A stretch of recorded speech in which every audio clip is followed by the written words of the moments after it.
Greetings! The animal which will be presented in this video came to us with the tropical DLC as an exhibit animal. Since it is an exhibit animal, it will be interesting to build a habitat for it, but I will give it a try, even if it will not use the entire area. South and Central American Latin macho. Well, let's not rush things, let's find out which animal it is first. The brown-throated sloth belongs to the scientific order Pilosa and to the suborder of sloths, and is a species of the family of three-toed sloths. The family of three-toed sloths includes one genus called Bradypus and 4 species. The scientific name of our current species is Bradypus variegatus, and this is the most common three-toed sloth. It was first described to science in 1825 by Heinrich Rudolf Schinz, a Swiss physician and naturalist, based on a specimen from South America. 100 years later, in 1925, Robert Friedrich Wilhelm Mertens, a German herpetologist, suggested that the described specimen came from the Brazilian state of Bahia.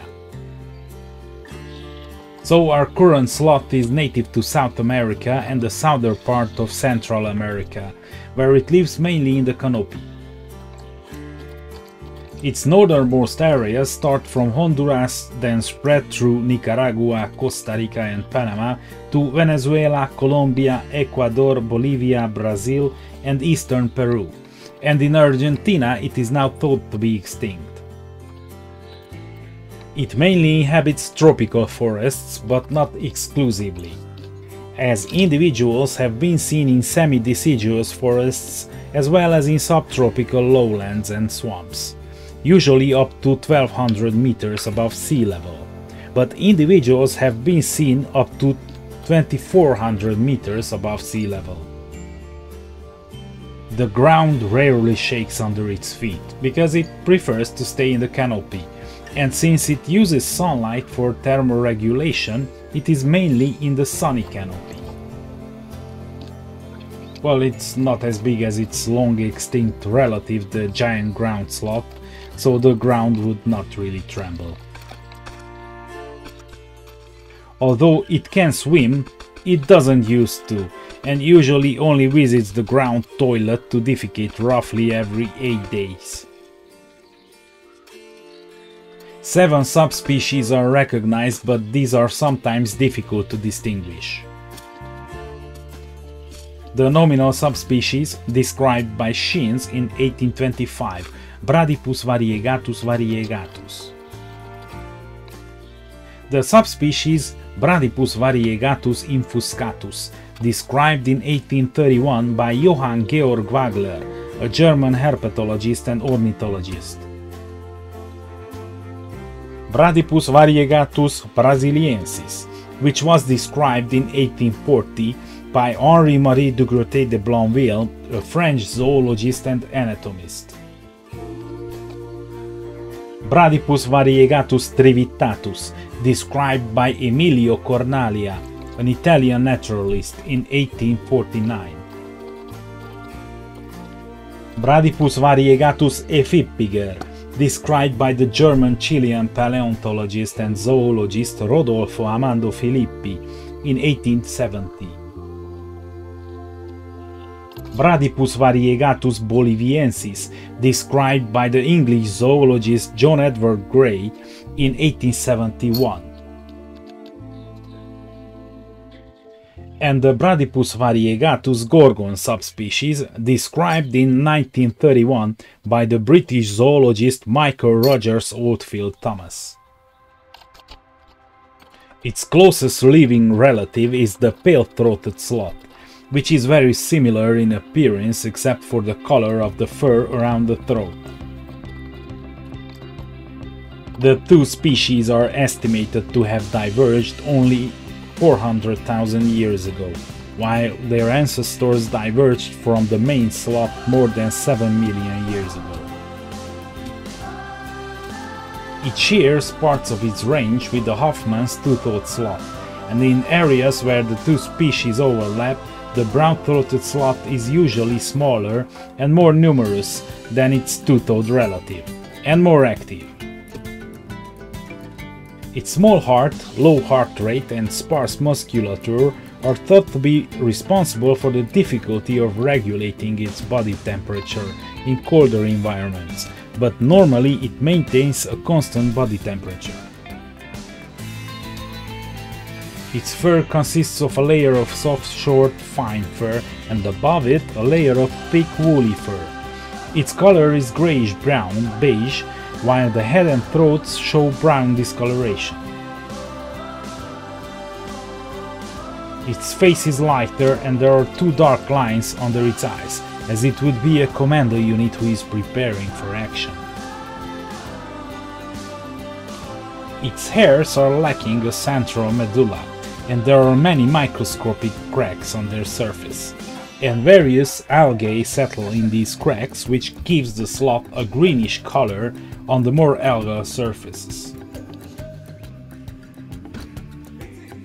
Algae are usually absent on older individuals, as the end of the upper hair layer has worn off, and they are not visible on young individuals either. It also uses its hair for fungi cultivation.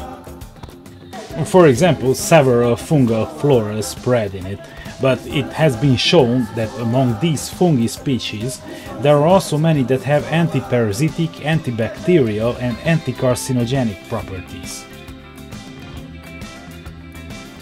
Another inhabitant of its fur is a certain species of nocturnal moth that not only lives in its fur but also uses the sloth's feces to lay its eggs in. And since cleaning is important to the sloth, it peacefully tolerates when the yellow-headed caracara cleans its fur from various invertebrates. Its long neck has excellent suspension. The number of cervical vertebrae is 10, so it can turn its head up to 270 degrees while it hangs on the tree trunks with its long forelimbs. These limbs have 3 fingers, each with a long, 7-8 cm long curved claw, while its hind limbs have roughly 5 cm claws. Its round head has a blunt nose. Its ears are barely noticeable, but the smile? Now that is much more noticeable. It grinds its exclusively plant food with the help of its simple and peg-like cheek teeth, and then sends it down into a multi-compartmented stomach, similar to the stomach of ungulate herbivores, and its intestinal system is also specialized for digesting cellulose food. Nature did not bless it with canines or incisors, or it simply renounced them. It would not use them to chew the canopy. It has neither a gallbladder nor a second appendix. It feeds on young leaves, flowers and fruits in a wide variety. Their territories vary from half to 9 hectares, depending on the environment, and even within a typical 5-hectare territory, they will climb and feed only on about 40 trees, often even choosing an exclusive tree species for themselves. Since it can happen that they spend up to 20% of their time on a single tree, even though the species may have a wide range of food, the range for each individual is quite narrow. Males have been observed to fight each other using their front claws. There is no difference in size between males and females, but males have a central dorsal reflection. Their body length is between 42 and 80 centimeters, at the end of which a tail between 2.5 and 9 centimeters can be seen. The brown-throated sloth is active for 8-10 hours a day and night, in 2-3 hour periods, sleeping during the rest of the day. It has two sleep modes. During one, its eyes are open and it blinks. During the other sleep mode, its eyes are closed, and during this sleep, it clings to trees with its strong claws and arm muscles, specialized for grasping. It is able to hang upside down on the branches for a long time, as its organs are connected to the ribs by fibrinous adhesions. So, for example, organs filled with 7 days feces and urine do not weigh on the lungs, and breathing is easier. I mentioned earlier that roughly every 8 days it takes on Earth life for the sake of emptying itself. To this day, scientists do not know exactly why the sloth undertakes the danger to climb down trees to defecate and urinate. Maybe it's just nice and doesn't want to defecate on the world from above. Despite its awesome disguise, it is sometimes caught by its natural enemies, such as the jaguars, the harpy eagles and owls. The brown-throated sloth is a polygamous species. Mating occurs most often between January and March, at least in the northern part of its range, but this can vary elsewhere. In these times, the females try to attract the males with loud cries. They are crying for a man. They need a hero! The pregnancy lasts for at least 7 months, at the end of which a single offspring is born, so to speak, in full armor, ready for battle. With fur and claws, only algae and parasites are missing. Young sloths cling to their mothers for 5 months or more, although weaning occurs as early as 4 or 5 weeks of age. There is significant vocal communication between mother and child, but the adults are not social with each other and live alone.